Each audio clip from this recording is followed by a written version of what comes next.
अस्सलामुअलैकुम। इस वक्त हम लोग पाकिस्तान के पार्लियामेंट हाउस से आपसे मुखातिब हैं। मेरे साथ पाकिस्तान तहरीक इंसाफ के MNAs यहाँ पे मौजूद हैं। आज आसिफ अली जरदारी के स्पीच के रिबटल में आज लीडर ऑफ द ऑपोजिशन यानी कि मेरी स्पीच थी। सबसे पहली चीज़ यह है कि मैंने चेयर को ये गिला किया कि जिस वक्त आगाज हुआ सेशन का तो उस वक्त मैंने as leader of the opposition उठ के चेयर की तवज्जो इस तरफ लाई कि पाकिस्तान में कल शाम बोलान एक्सप्रेस के साथ जो सान्या हुआ और हमारे साथी वहां पे शहीद हुए और लोगों को यरगमाल बनाया गया और बलूचिस्तान में जो आग लगी हुई है उसको मद्देनजर रखते हुए ऐवान की आम कार्रवाई को खत्म करना चाहिए और उसकी जगह फिल फॉर बलूचिस्तान का इशू उठा के उस पर बातचीत करनी चाहिए। बड़े अफसोस से मुझे कहना पड़ता है कि वहां पे जो चेयरपर्सन थे पटेल साहब, उन्होंने उसको फॉलो नहीं किया। क्वेश्चन आर रूटीन के तहत वो चलता रहा और वक्फा सवालात के बाद आसिफ अली जरदारी की स्पीच के ऊपर जो लीडर ऑफ ऑपोजिशन मेरा रद्द अमल आना था उसके अंदर बलूचिस्तान के साने के ऊपर तफसीलन बात हुई। और यहां पे मैं बात करता चलूं कि मैं अपने वजीर आज़म इमरान खान साहब की तरफ से, अपने पार्टी के जितने पार्लियामेंट्री पार्टी है उनकी तरफ से, अपने पार्टी के जितने ऑफिस होल्डर्स हैं और अरकान हैं और कारकुनान हैं उनकी तरफ से इस सानिया का शदीद अल्फाज में मुज़म्मत करता हूँ। और जो हमारे जवान और उनके फैमिलीज के लोग शहीद हुए हैं, वो कि वहाँ पे इंफॉर्मेशन ब्लैकआउट है, अल्लाह ताला उनका दूसरा जहान गुले गुलजार करे।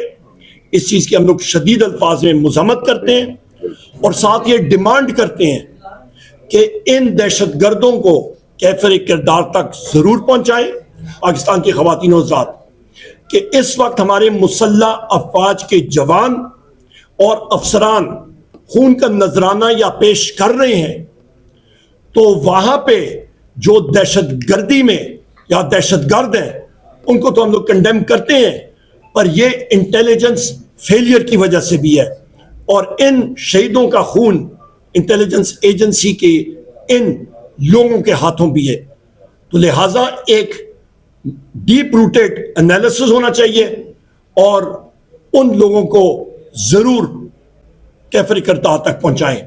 इसके साथ साथ पाकिस्तान में बलूचिस्तान के हवाले से बिलखसूस और खैबर पख्तूनख्वा के हवाले से भी एक्स फाटा एरियाज में जो बॉर्डर क्रॉस करके लोग आते हैं, तो बॉर्डर पे आपके कोई पटवारी नहीं बैठे हुए। जो लोग वहां पे बैठे हुए हैं उनसे पूछा जाना चाहिए कि दहशतगर्द कैसे बॉर्डर फ्लांग के आ रहे हैं। बलूचिस्तान में या पेट्रोलियम प्रोडक्ट्स की, ईरानी पेट्रोल की स्मगलिंग होती है 550 अरब रुपए की, वो कैसे हो रही है। वहां पे मैंने अजला गिन के बताए अपनी स्पीच में, वहां पे ये नो गो एरियाज हैं और मैंने ये चैलेंज किया है कि बलूचिस्तान में जो उनके साबिक वजीर भी हैं, होम मिनिस्टर भी हैं और उनके दूसरे वज़रा भी हैं, वो खुद बलूचिस्तान असेंबली में खून के आंसू हो रहे हैं कि बलूचिस्तान में हालात इस वक्त बिल्कुल ठीक नहीं है। और यहाँ पे शहबाज शरीफ हो गया या आसिफ अली जरदारी, इनको किसी किस्म की कोई परवाह नहीं है। यहाँ पे ये भी मैं कहता चलूँ कि हमारी करारदाद पाकिस्तान तहरीक इंसाफ की तरफ से तैयार है कि दरियाए सिंध का पानी चोलिस्तान के रेगिस्तान में डाइवर्ट करने का जो मंसूबा बन रहा है, SIFC कर रहा है, उसके खिलाफ हमारी करारदाद तैयार है कि काउंसिल ऑफ कॉमन इंटरेस्ट और छोटे सूबों की मर्जी के बगैर कोई फैसला नहीं होना चाहिए। और यहाँ पे ये भी मैं बात करता चलूँ कि बिलावल भुट्टो को शहबाज शरीफ ने 7 अरब या 9 अरब रुपए रिलीज किए, तो यही कीमत है पाकिस्तान पीपल्स पार्टी की। सिंध की अवाम को यह बावर कराना चाहता हूं कि बिलावल भुट्टो ने 9 अरब रुपए लेके तो आपका पानी का सौदा उसने कर दिया है। ये आपकी जो हकूक की जंग है, ये सिर्फ पाकिस्तान तहरीक इंसाफ लड़ेगी। और आखिर में मैं ये बात करता चलूं कि सेनेटर एजाज चौधरी साहब हो या हमारे मियां गौस साहब हो, जिन मियां गौस साहब को प्रोडक्शन ऑर्डर के तहत यहाँ पे लाया गया, सेनेटर एजाज चौधरी साहब को आज तक नहीं प्रोड्यूस किया गया। इसको हम लोग कंडेम करते हैं और हम लोग डिमांड करते हैं कि इस वक्त पार्लियामान वो मुकम्मल नहीं है, आपका अपर हाउस सेनेट मुकम्मल नहीं है।